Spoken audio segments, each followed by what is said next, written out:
Hello guys, I hope you're all doing well. So today's video is clearly a very interesting one, and it's one that I've been wanting to do for a while, but I had to track down a few things so I can have all the information that I needed to do this video. So now that I have what I needed, let's go ahead and dive into this. So how much does it actually cost for labor and delivery in the United States of America? So if you don't know, I have three girls. They're 7, 5, and 3. Two of them I had in the same hospital in the same state, and the last one I had in a different state. I don't have her bill with me yet, but I will track that down eventually and probably do hers in a separate video. But today's video, I wanted to focus on my oldest daughter's labor and delivery plus her NICU, because she was a preemie and she was in NICU for like 28 days. So in this video, I will be talking about my labor and delivery cost for me having her,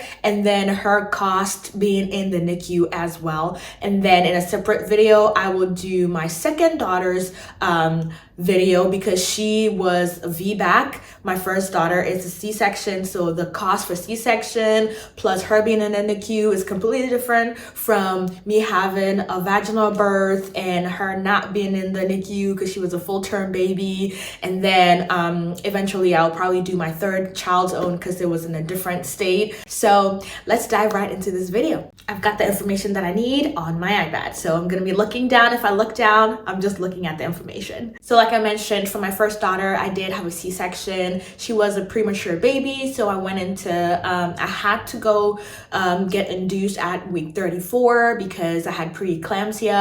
And so when I got there, I ended up having to stay in the hospital for I think even a week after I was done giving birth to her. And then she was also in the NICU for 28 days. So for my portion of my hospital stay, getting a C-section, here is the cost breakdown. So for the bill that I have here, it honestly literally just has just C-section, it literally says C-section like on different lines, and it has multiple like different costs. I don't know how the hospital bills this, but I don't know if there was like different sections or like different stages of C-section that they billed for. But all in all, the total amount for my C-section for my first daughter was, oh gosh, $42,946.45. That's a lot. And I thought that like when it comes to births, right? So like from what I knew, C-sections obviously cost more than vaginal birth, but I thought just the birth itself or the procedure itself was probably like, I don't know, 6,000-ish. So all these other costs that really just still says C-section or cesarean section, and all of it added up to $42,946. Now, I don't know if this even includes my hospital stay for the whole week, because that's also one of the reasons why they kind of like rush you out of the hospital, because the longer you stay there, the more your bill is going up. But mine, I definitely needed to stay there because, like I said, my blood pressure was like through the roof. So they wanted to make sure that I was good before I went home. So I don't know if that's part of it. That's why this is up to like 42,000. But there was a separate bill that has just the doctor's name who delivered my baby. Let me bring that up. A separate bill here. The doctor who delivered my my daughter has a separate bill here, which that bill alone is $6,022. So it really just says medical services. So I guess that's the doctor's charge for just delivering medical services. So perhaps this is just his time being there, being a doctor. This is how much I'm charging. And then the 42 grand is for the entire procedure, the C-section, staying there. And mind you, I don't believe this includes labs, anesthesia, like x-ray, whatever else, those little additives that they had to do. I don't think that 42 grand encompasses that. So you can imagine how much that would cost. So let's move on to my daughter's NICU stay. So she did stay in the NICU for 28 days. And then her cost for that let's just go to the total. The total for that the total for that is $41,318. That's wild. That's insane. And I'm sure you're probably wondering, like, man, did I pay all this money? Where did I get the money to pay? Y'all, when I tell you that my insurance company, then it's the insurance company that I still have now, is the best, and I thank God every day. Like, I thank God every day. When I want to count my blessings, that's one of my biggest blessings, my health insurance, because it is the absolute best. And back then when I had my first and second daughter, I was actually working for this insurance company. So it's like a healthcare system, not just an insurance company. It's a healthcare system that has insurance and then also provides medical services. So back then when I was working in the pharmacy, that's the company that I was with, Kaiser Permanente.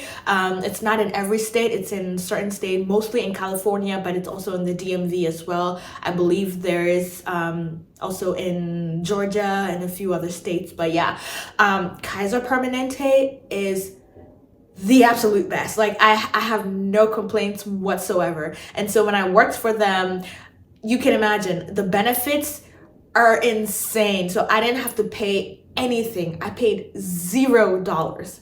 Zero out of all this amount that I'm mentioning. So my labor and delivery was like 42 grand. My daughter's NICU was like, well, 41 grand. That's like $80,000 plus.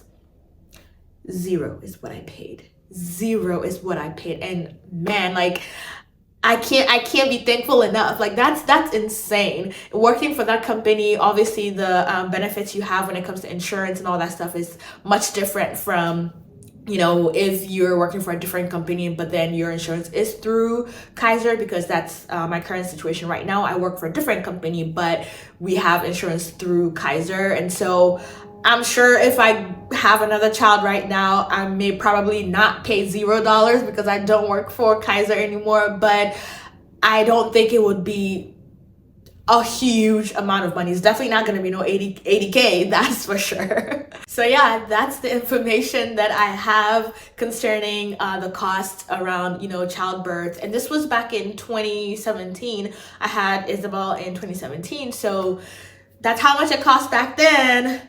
We're in 2024, inflation, everything is through the roof. So I don't know if you have yours, if you have your bill, or if you have your benefits summary or whatever. Let me know how much you paid for your child if you have any kids.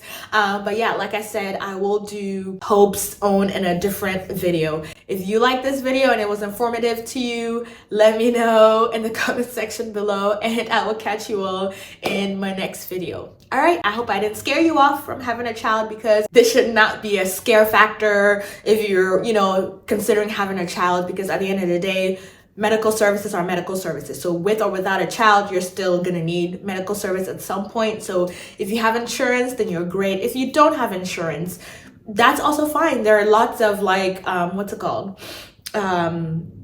Not help, that's not the word I'm looking for. Financial assistance, yes. A lot of hospitals and a lot of you know, insurance companies and stuff, there's so many financial assistant programs that you can use. So don't let this deter you from having a child. If you really want to have a child, it will all work out, okay? All right, I will catch you all in my next video. Bye.